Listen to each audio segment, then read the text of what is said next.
నమస్తే, welcome to our channel. నేను సౌజన్య. ఫిబ్రవరిలోని ఆంధ్రప్రదేశ్లో ఎన్నికలకు సంబంధించిన నోటిఫికేషన్ రాబోతోంది. సో దానికి సంబంధించి అన్ని రాజకీయ పార్టీలు కూడా ప్రిపేర్ అవుతూ ఉన్నాయి. సో లోకేష్ గారు అలాగే చంద్రబాబు గారు కూడా అంతే ప్లాన్స్లో వాటన్నిటిని ఎదుర్కోవడానికి ధీటుగా ఉన్నట్టుగా రెడీగా ఉన్నట్టుగా మనకు వార్తలు వినిపిస్తున్నాయి. మరి ఈ అంశానికి సంబంధించి వారి విశ్లేషణని మరిన్ని వివరాలను మనకు తెలియజేయడానికి ఈరోజు మనతో పాటు ఉన్నారు senior journalist, senior political analyst CS Rao garu వార్త మాట్లాడారు. నమస్తే రావు గారు. నమస్తే సౌజన్య. సో ఫిబ్రవరిలో ఆంధ్రప్రదేశ్లో ఎన్నికలకు సంబంధించి నోటిఫికేషన్ రాబోతోంది. సో దానికి సంబంధించి అన్ని పార్టీలు సిద్ధంగా ఉన్నాయి. అందులో లోకేష్ గారు అలాగే చంద్రబాబు గారు కూడా రెడీగా ఉన్నారని టాక్ వినిపిస్తుంది.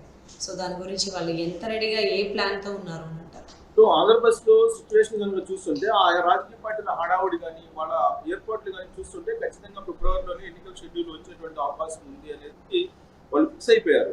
అందుకే జగన్మోహన్ రెడ్డి ఈ వారంలోనే లిస్టు, ఈ వారం ఎండింగ్ కి ఆయన ఫైనల్ లిస్టు అనౌన్స్ చేసేటువంటి ప్రయత్నం చేస్తున్నారనేది కూడా వినిపిస్తుంది. ఇప్పటికే ఇవాళ కృష్ణా, ఉభయ గోదావరి జిల్లాలో వైజాగ్, ఉత్తరాంధ్ర గోదావరి జిల్లాలకు సంబంధించినటువంటి రివ్యూ మీటింగ్లు పెడుతున్నారు. రేపు రాయలసీమకు సంబంధించినటువంటి రివ్యూ మీటింగ్ పెడుతున్నారు.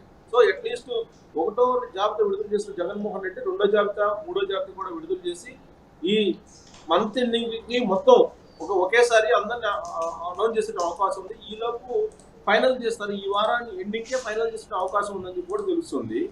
సో ఆ పార్టీ వైఎస్ఆర్ కాంగ్రెస్ పార్టీ ఆ విధంగా రెడీ అవుతుంటే అభ్యర్థుల ఎంపిక విషయంలో, మరోవైపు బీజేపీ ఆల్రెడీ ఇప్పటికే వాళ్ళు అక్కడ పార్టీకి సంబంధించి ఎలాంటి పెద్ద ప్రభావం లేకపోయినప్పటికీ కూడా వాళ్ళు కూడా చాలా సీరియస్ గా ఎఫర్ట్స్ పెడుతూ ఉన్నారు. 4వ తారీఖు నుంచి సమావేశాలు పెట్టుకుంటున్నారు. అంటే ఎస్సీ ఎస్టీలకు సంబంధించిన ఒక సమావేశం, బీసీలకు సంబంధించిన ఒక సమావేశం, ఇలా రకరకాల సమావేశాలు వాళ్ళు పెట్టుకుంటున్నారు.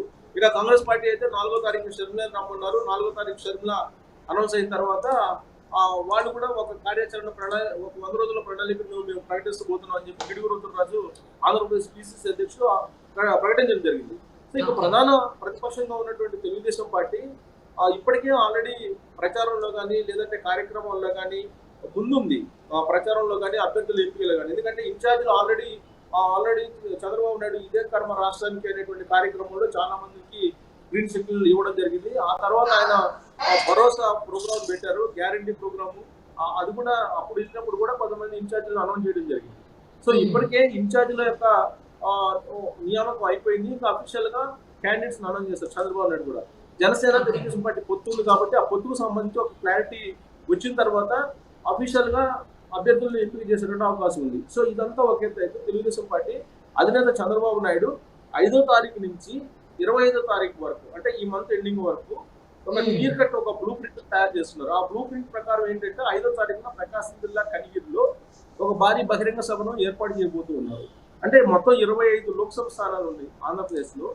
ఈ 25 లోక్సభ స్థానాలకు సంబంధించి ఆ లోక్సభ స్థానాల పరిధిలో ఎక్కడో ఒక దగ్గర ఒక బహిరంగ సభ పెట్టాలి అనేటువంటి ఒక బ్లూ ప్రింట్ తయారు చేస్తున్నారు. సో మొట్టమొదటి సమావేశానికి పవన్ కళ్యాణ్ కూడా హాజరవుతారు కనిగిరిలో జరిగేటువంటి బహిరంగ సభకి. ఆ తర్వాత చివరి సమావేశం అనంతపురంలో జరుగుతుంది. 25వ తారీఖున అనంతపురంలో పెట్టేలాగా ప్లాన్ చేశారు టెంటేటివ్ గా. సో ఆ రోజు కూడా 25వ తారీఖు ఆ రోజు కూడా పవన్ కళ్యాణ్ హాజరయ్యేటువంటి అవకాశం ఉంది. మిగిలినటువంటి రోజుల్లో ఎవరికి వాళ్ళే ప్రచారం చేసేటువంటి అవకాశం ఉంది. పవన్ కళ్యాణ్ కానీ చంద్రబాబు నాయుడు వేరువేరుగా ప్రచారాలు నిర్వహించేటువంటి అవకాశం ఉంది. బట్ మొదటి విడతగా ప్రచారంలో భాగంగా ఫిబ్రవరిలో షెడ్యూల్ వస్తుందని చెప్పి ఇన్ఫర్మేషన్ ఉంది కాబట్టి నాయుడు 5వ తారీఖు నుంచి 25వ తారీఖు వరకు ప్రతి పార్లమెంట్ స్థానం పరిధిలో ఉండేటువంటి ప్రాంతాల్లో ఎక్కడో ఒక దగ్గర ఒక భారీ బహిరంగ సభ పెట్టడానికి ఒక బ్లూ ప్రింట్ రెడీ అయిందో ఆ మేరకు ఏర్పాట్లు కూడా ముగిశాయి. ఇప్పటికే ప్రతి లోక్సభ స్థానం పరిధిలో 2 ప్రచార వాహనాలను పంపించుకున్నారు. సూపర్ 6 ఏవైతే ప్రకటించారో, సూపర్ 6 ప్రకటించడం జరిగింది చంద్రబాబు నాయుడు. 6 గ్యారెంటీలు ఏవైతే ఉన్నాయో వాటి మీద ప్రచారాన్ని ఉధృతంగా తీసుకెళ్లేదానికి, ఆ ప్రచారం ప్రజల్లోకి వెళ్లేదానికి ఆల్రెడీ 2 వాహనాలని ప్రతి లోక్సభ స్థానాలకి 2 గ్లోసైన్ బోర్డ్స్ తో కూడినటువంటి 2 వాహనాలని పంపించడం జరిగింది.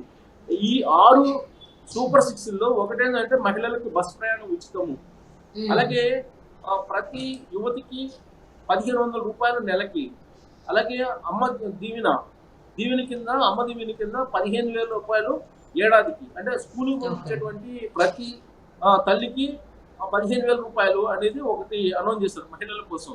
మహాశక్తి ఓకే. అనేటువంటి ఒక ప్రోగ్రామ్ ని క్రియేట్ చేసి, సో దీంతో పాటు రైతులకి ఏడాదికి 20,000 రూపాయలు ఆర్థిక సహాయం ఇస్తారని చెప్పి అనౌన్స్ చేయడం జరిగింది. బీసీలకు సంబంధించి ఒక ప్రత్యేకమైనటువంటి చట్టాన్ని తీసుకొచ్చి వాళ్ళకే కేటాయించినటువంటి నిధుల్ని వాళ్ళకే ఖర్చు పెట్టాలి అనేది ఒకటి తీసుకురావడం జరిగింది. ఓకే. యువత ఎవరైతే ఉన్నారో వాళ్ళకి ఉపాధి అవకాశాలు కల్పించడానికి దాదాపుగా 20 లక్షల ఉద్యోగాలు ఇవ్వడానికి ఒక ప్రణాళికను కూడా తయారు చేశారు.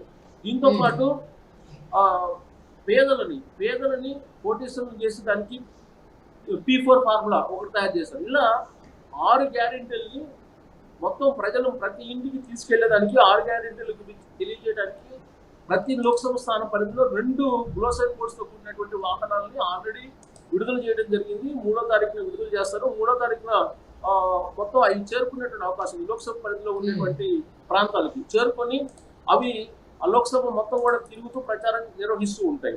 5వ తారీఖున ఆయన కనిగిరిలో ఒక భారీ బహిరంగ సభలు పెడుతున్నారు. అక్కడి నుంచి ప్రతి లోక్సభ స్థానం పరిధిలో ఆయన బహిరంగ సభలను పెడుతూ ప్రజల మధ్య ఉండేటువంటి పరిస్థితులు ఉన్నాయి. ఆ మేరకు బ్లూ ప్రింట్ రచించారు. ఇక లోకేష్ ఇప్పటికే యువగలం సక్సెస్ అయింది. యువగలం చేసినటువంటి ఆయన 400 రోజులు 4,000 కిలోమీటర్ల లక్ష్యం తోటి బయలుదేరినటువంటి ఆయన గత ఏడాది జనవరిలో ఇటీవలే ఆయన ఆ యువగలం కూడా ముగించారు. రకరకాల హర్డిల్స్ తోటి రకరకాల కారణాల వల్ల ఆయన 3,000 కిలోమీటర్ల పైగా ముగించారు ఆయన.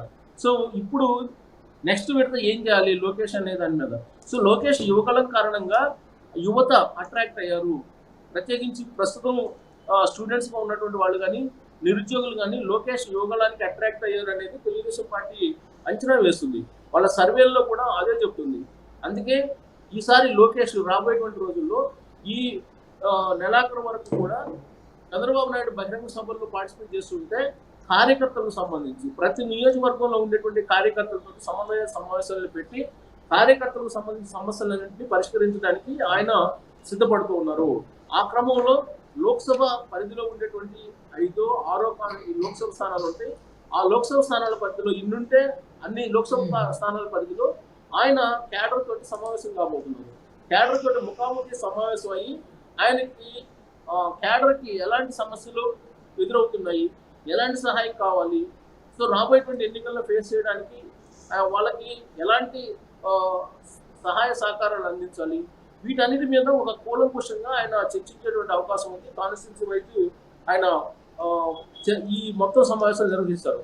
బూత్ స్థాయిలో ఉండేటువంటి వాళ్ళు బూత్ స్థాయిలో ఏ విధంగా కార్యకర్తలు ఇబ్బంది పడుతున్నారు, వాళ్ళకి రాబోయేటువంటి రోజుల్లో వైఎస్ఆర్ కాంగ్రెస్ పార్టీ తరఫు నుంచి వచ్చేటువంటి ఇబ్బందులు ఏంటి, బెదిరింపులు ఏ విధంగా ఉన్నాయి, వీటన్నిటి మీద కూడా కూలంకుషంగా చర్చించే అవకాశం ఉంది.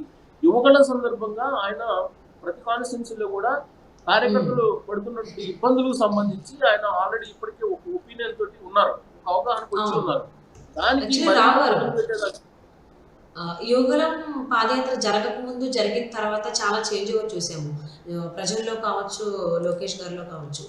సో మరి దాని ఇంపాక్ట్ ఇంకా అలానే ఉంది కాబట్టి దాన్ని ఇంకా అంటే ప్రజలందరినీ కూడా ముఖ్యంగా ఆంధ్రప్రదేశ్ ప్రజలందరినీ కూడా తనవైపు తిప్పుకోవడానికి లోకేష్ గారు ఇంకేమన్నా వేరే ఏంటి సరికొత్త సభలు కానీ లేకపోతే మీటింగ్స్ మీరు అరేంజ్ చేసేటువంటి అవకాశాలు ఏమన్నా ఉన్నాయని ఆలోచనలు ఏమన్నా ఉన్నారు అనుకోవచ్చు అంటారు? బహుశా చంద్రబాబు నాయుడుది బహిరంగ సభల షెడ్యూల్ అనౌన్స్ అయింది. బట్ జనంలోకి వెళ్ళేటువంటి కార్యక్రమము నెక్స్ట్ మంత్ ఉండేటువంటి అవకాశం, ఎన్నికల షెడ్యూల్ ప్రకటించిన తర్వాత ఉండేటువంటి అవకాశం ఉంది. ఈలోపు అయితే ప్రజల్లో నేరుగా బహిరంగ సభల్లో పార్టిసిపేట్ చేసే అవకాశం అయితే ఉండకపోవచ్చు. ఎందుకంటే బూత్ లెవెల్లో ఉండేటువంటి యువకులు ఉత్సాహపరచడానికి, కార్యకర్తల్ని ఉత్సాహపరచడానికి లోకేష్ తెర వెనుక పరిచయం చేయబోతూ ఉన్నారు అనేది తెలుస్తుంది. బ్లూ ప్రింట్ ఆ విధంగా ఈ మంత్ ఎండింగ్ వరకు బ్లూ ప్రింట్ తయారు చేసిన లోకేష్ కి కేవలం తెర వెనుక కార్యకర్తలకు సంబంధించిన సమస్యలు తీర్చడం మాత్రమే.